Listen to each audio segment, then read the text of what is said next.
नमस्कार, मैं नियाज खान। यूपी में बीएड कोर्स में अगर आप एडमिशन लेना चाहते हैं तो फिर तैयार हो जाइए, क्योंकि ये खबर आपके लिए ही है। जी हां, एडमिशन लेने का मन बना रहे उम्मीदवारों के लिए खुशखबरी है।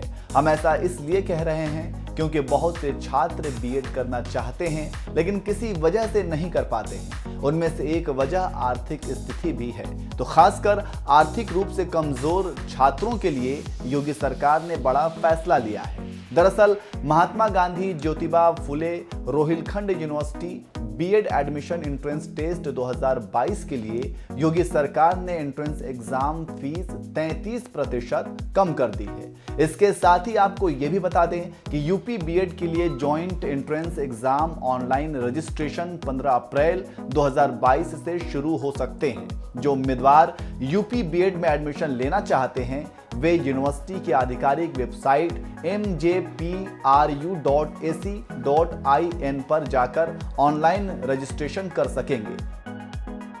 यूपी जेईई बीएड का नोटिफिकेशन 15 अप्रैल को जारी किया जाएगा। वहीं बीएड के लिए एंट्रेंस एग्जाम जुलाई 2022 के पहले सप्ताह में आयोजित किया जा सकता है और इसके बाद जहां तक परिणाम की बात है तो परिणाम भी 5 अगस्त को घोषित किए जा सकते हैं।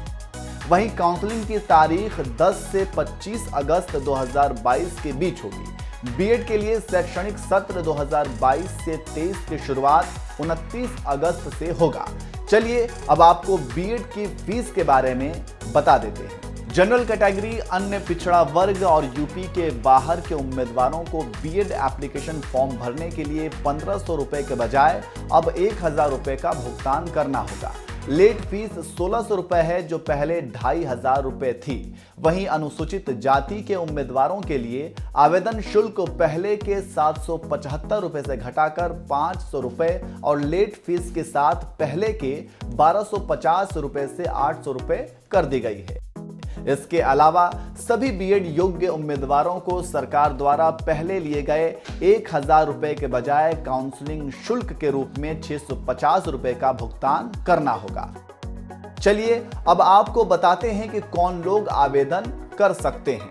सामान्य और अन्य पिछड़ा वर्ग यानी कि ओबीसी से संबंधित उम्मीदवारों को किसी मान्यता प्राप्त विश्वविद्यालय से कम 50% कुल अंकों के साथ ग्रेजुएट या पोस्ट ग्रेजुएट होना चाहिए।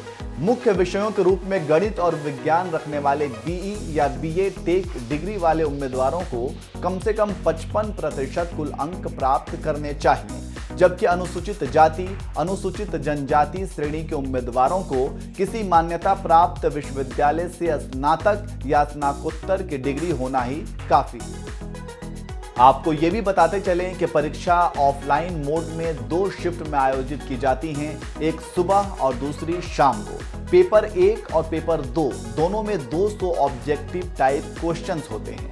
प्रत्येक पेपर 3-3 घंटे का होगा। प्रत्येक पेपर में 4 सेक्शन को 2 सेक्शन में बांटा गया है। हर सही उत्तर के लिए 2 अंक मिलेंगे, लेकिन नेगेटिव मार्किंग के तौर पर 1/3 अंक काटा जाएगा। भाग 1 सभी के लिए अनिवार्य है, जबकि भाग 2 भाषा यानी हिंदी या अंग्रेजी और विशेष श्रेणी यानी साइंस, आर्ट्स, कॉमर्स या कृषि पर आधारित होगा। तो ये यूपी जेईई से संबंधित पूरी जानकारी है। उम्मीद करता हूं कि आपको पूरी जानकारी मिल चुकी होगी।